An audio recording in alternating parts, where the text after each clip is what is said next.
YCP senior నేత మాజీ మంత్రి పెద్దిరెడ్డి రామచంద్రారెడ్డి భూదాహం అంతా ఇంత కాదు.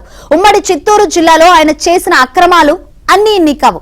గత జగన్ ప్రభుత్వంలో 5 ఏళ్లు సొంత నియోజకవర్గం పుంగనూరులోనే కాదు తిరుపతిలోనూ ఆయన హవా జోరుగా సాగింది.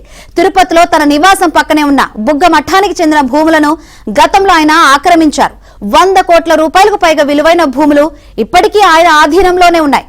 విశేషం ఏంటంటే అధికారం పోయినా కూడా ఆయన నీడ తాకటానికి కూడా అధికారులు భయపడుతున్నారు. కనీసం సర్వే చేసేందుకు కూడా ధైర్యం చేయడం లేదు.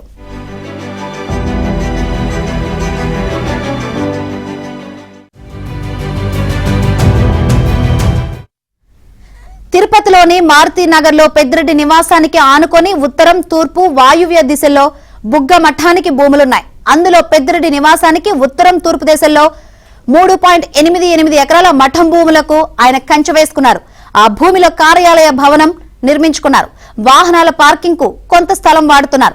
ఆక్రమించిన భూమిలో సుమారు 3 ఎకరాల భూమిని 2 భాగాలుగా విభజించి మధ్యలో రోడ్డు వేసుకున్నారు. ఆ రోడ్డు రాయల్ నగర్ రోడ్డులో కలుస్తోంది. 2 భాగాలుగా విభజించి భూమిలో ఓవైపు గడ్డి పెంచుతుండగా మరోవైపు గోశాల తరహాలో ఆవులు, మేకలు వంటి వాటి పోషణకు వినియోగిస్తున్నారు. ఆ భూమిలో బోరు కూడా ఉంది.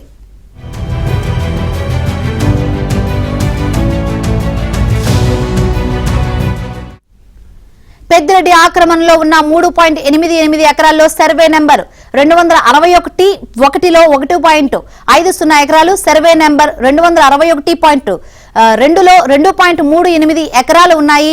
తిరుపతి నగరంలో అత్యంత కీలకమైన ప్రాంతంలో ఉన్న ఈ భూముల కనీస విలువ 100 కోట్లు ఉంటుందని అంచనా. బుగ్గమఠం అధికారులు పెద్దిరెడ్డి ఆక్రమించిన భూములను సర్వే చేయించడానికి గతంలో ప్రయత్నం చేసి విఫలమయ్యారు. 2010లో దేవాదాయ శాఖ తిరుపతి ల్యాండ్ ప్రొటెక్షన్ సెల్ నుంచి సర్వేయర్ను వెంటబెట్టుకుని మఠాధికారులు వెళ్లగా పెద్దిరెడ్డి అనుచరులు ఆ భూమిలోకి అడుగు పెట్టనివ్వలేదని సమాచారం. 2017లోనూ అలాగే 2018లోనూ కూడా ల్యాండ్ ప్రొటెక్షన్ సెల్ సర్వేయర్ తో వెళ్లినా అదే పరిస్థితి ఎదురైందని మఠం వర్గాలు చెబుతున్నాయి.